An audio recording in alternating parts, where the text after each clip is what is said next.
అలాంటి వాళ్ళు ఇవాళ ఎమ్మెల్యేలు మంత్రులు అయిందంటే చదువుకోబట్టే. చదువు ఒక్కటే మన జీవితంలో మార్పు తీసుకొస్తుంది. చదువు ఒక్కటే ప్రపంచంలో మనల్ని నిలబెడుతుంది. చదువు ఒక్కటే ప్రపంచంతో పోటీ పడే విధంగా తీర్చిదిద్దుతుంది. పిల్లలను చదివించుకోండి. మీ చదువులకు కావాల్సిన వసతులు ఏర్పాట్లు చేసే బాధ్యత నేను తీసుకుంటా. ఇక భవిష్యత్తులో ప్రభుత్వం భూములు ఇస్తుందనో ప్రభుత్వం ఆస్తులు పంచుతుందనో ఆలోచన పెట్టుకోకండి. మీ ఇంట్లో నీ బిడ్డనో నీ కొడుకో ఒక ఐఏఎస్ఓ ఐపీఎస్ఓ అయితే భవిష్యత్ తరాలన్నీ మీ జీవితాలు మారిపోతాయి. మీకు భూమి ఇస్తే ఉంటే ఉంటుంది, పోతే పోతుంది, మళ్ళా భవిష్యత్ తరాలు అట్లనే ఉంటాయి. అందుకే చదువుకోవాల్సిందిగా ఈ వేదిక మీద నుంచి నేను సూచన చేస్తున్నా. అందుకే మిత్రులారా, ఒక పక్కన రైతులను, రెండో పక్కన మహిళలను, మూడో పక్కన విద్యార్థి నిరుద్యోగ యువకులను ఆదుకునే బాధ్యత తీసుకున్నాం.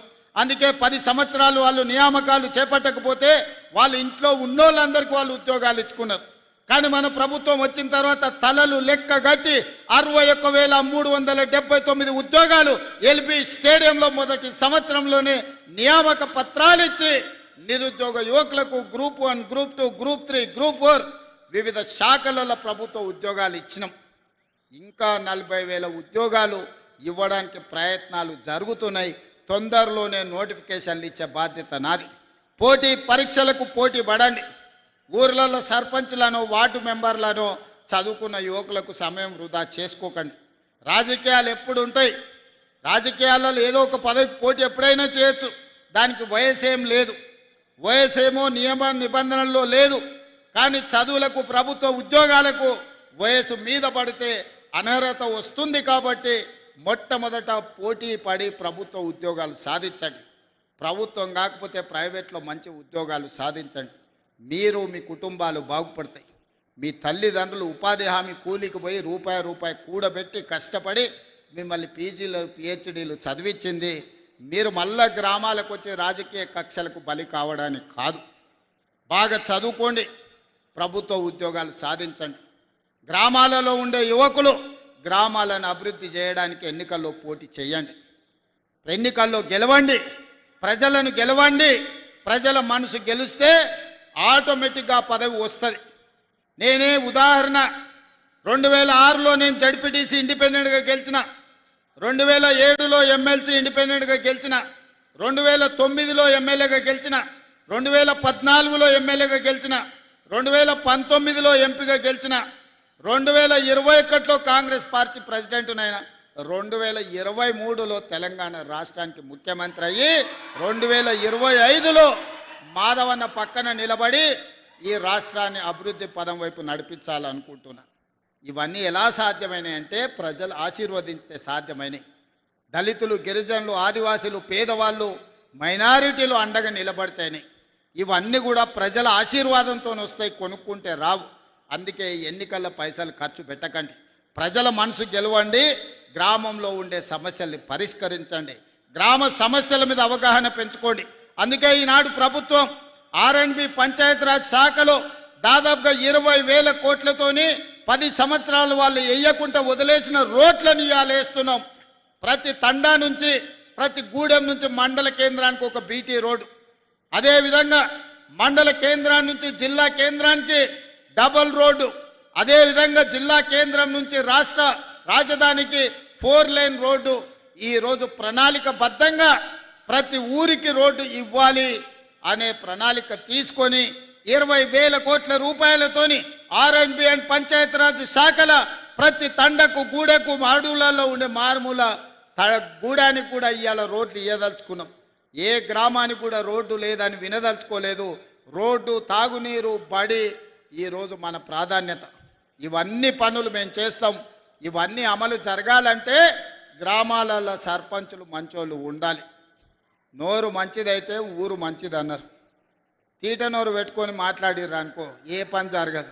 నిన్న మన ఒకటి జూబ్లీహిల్స్లో రిజిండు తీట నోరు వేసుకొని, జూబ్లీహిల్స్ ఉప ఎన్నికల రెఫరెండం రేవంత్ రెడ్డి సంగతి తేలుస్తామని. మొత్తం జూబ్లీహిల్స్లో అంతా చెత్తంతా రేవంత్ రెడ్డి తెచ్చిపోసిండు అని చెప్పిండు. ఇల్లు తిరిగిండు, అందరు కడుపులో తలకాయ పెట్టిన, కాళ్ళకు దండం పెట్టారు. ఇక ఆయన మూతబరి మాటలు చూసిరు. వీని తీట అనగాలంటే వీని బండకేసి కొట్టాలని గెలిపించుడే కాదు, 25,000 మెజారిటీ ఇచ్చి బండకేసి కొట్టి బొంద పెట్టారు జూబ్లీహిల్స్లో. మరి రెఫరెండం అన్నాడు సిగ్గు లేకుంటే ఒక నెలనని ఇంట్లో వండుకోవాలి కదా. మళ్ళీ లేచి మళ్ళీ రోడ్ల మీద తిరుగుతూనే ఉన్నాడు, మళ్ళీ అబద్ధాలు చెప్తూనే ఉన్నాడు. మళ్ళీ ఈసారి సర్పంచ్ ఎన్నికలలో ఎట్లా కొడతారో అయ్యా మీ ఇష్టమే. మా అక్కలు సలాకి కాల్చి వాత పెడతారో లేకపోతే మా పిల్లలు కోదండం వేసి కొడతారో నాకు తెలియదు, కానీ వాళ్ళని సలాకి కాల్చి వాత పెట్టుర్రి. 2023 అసెంబ్లీలో అధికారం పోయింది, 2024 పార్లమెంటులో గుండుసున్న వచ్చింది. తర్వాత ఎమ్మెల్సీ ఎన్నికల్లో అభ్యర్థులు దిక్కులేరు, మన రెఫరెండం అంటే బండకేసి కొట్టిరు. 4 సార్లు ప్రజలు వంగబెట్టి ఈపు మీద గుద్ది చెప్తే కూడా బుద్ధి రాలేదు.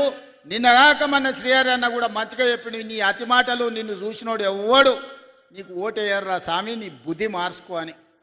వాళ్ళ బుద్ధి మారినా మారకపోయినా మనందరం కలిసికట్టుగా ఉండి గ్రామాలను అభివృద్ధి చేసుకుందాం. గ్రామాలలో రాజకీయ కక్షలకు తావు ఇవ్వకండి.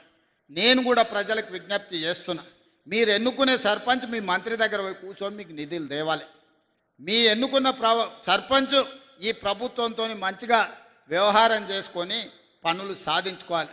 రోజు పంచాయతీ పెట్టుకొని వచ్చేటోడు వస్తే ఊరికి నష్టం జరుగుద్ది, వానికి ఏం పోదు, కానీ ఊరికి మాత్రం నష్టం జరుగుద్ది. మీ ఊరికి రోడ్డు కావాలన్నా, తాగనీకి నీళ్లు కావాలన్నా, మీకు గుడి కావాలన్నా, మీకు బడి కావాలన్నా, మీ గ్రామం అభివృద్ధి చెందాలన్నా, ఇందిరమ్మ చీరలు రావాలన్నా, ఇందిరమ్మ ఇండ్లు రావాలన్నా, రైతు రుణమాఫీ జరగాలన్నా, సన్న బియ్యం రావాలన్నా, 200 యూనిట్లు కరెంటు రావాలన్నా, రైతు భరోసా రావాలన్నా, రైతు రుణమాఫీ జరగాలన్నా మీ సర్పంచ్ మంచోడై ఉండాలి. మీ సమస్యలు తీసుకొచ్చి మంత్రుల దగ్గర మాట్లాడాలి. మరి ఇంత జిమ్మెదారి ఇచ్చేటప్పుడు మీరు మంచోనికి జిమ్మెదారి ఇవ్వండి అని నేను చెప్తున్నా. నా కోరిక ఒక్కటే, మంచోన్ని చూడండి, బాధ్యత అప్ప చెప్పండి. మన మొత్తం సమస్యల్ని పరిష్కరించడానికి పెత్తనం ఇచ్చేటప్పుడు తేలుకు పెత్తనం ఇస్తే తెల్లారులు గుట్టిందని మీరు ఎవరికోవనికి క్వార్టర్కో హాఫ్కో ఫుల్కో వేస్తారా అంటే వాడు మళ్ళీ వసూలకు పడ్డాడంటే ఉన్నదంతా గుచ్చుకుంటాడు. అడగబోతే కూడా అంటాడు అలా హాఫ్ ఇయ్యలేదా ఫుల్ ఇయ్యలేదా అని రాసి పెట్టుకుంటారు. ఇవ్వాలి రేపు కొంతమంది పోగానే బుక్కు తీస్తారు, ఎలక్షన్లప్పుడు నీకు ఎంత ఇచ్చినా కదా మరి నాకు ఎంత ఇస్తావో చెప్పని. అట్లాంటి పరిస్థితి వరంగల్ జిల్లాలో రానియొద్దు. ఇది చైతన్యం గల గడ్డ. పోరాటం తెలిసిన పౌరుషం ఉన్న ప్రజలు మంచి ఆలోచన చెయ్యండి, మంచి వాళ్ళని సర్పంచులుగా ఎన్నుకోండి. మీకు ఇండ్లు ఇచ్చేది, మీ అభివృద్ధి చేసేది, మీకు కావాల్సిన తాగునీళ్ళు ఇచ్చడానికి రాష్ట్ర ప్రభుత్వం ఉన్నది. మీ పెండింగ్ ఉన్న సాగునీటి ప్రాజెక్టులను పూర్తి చేయడానికి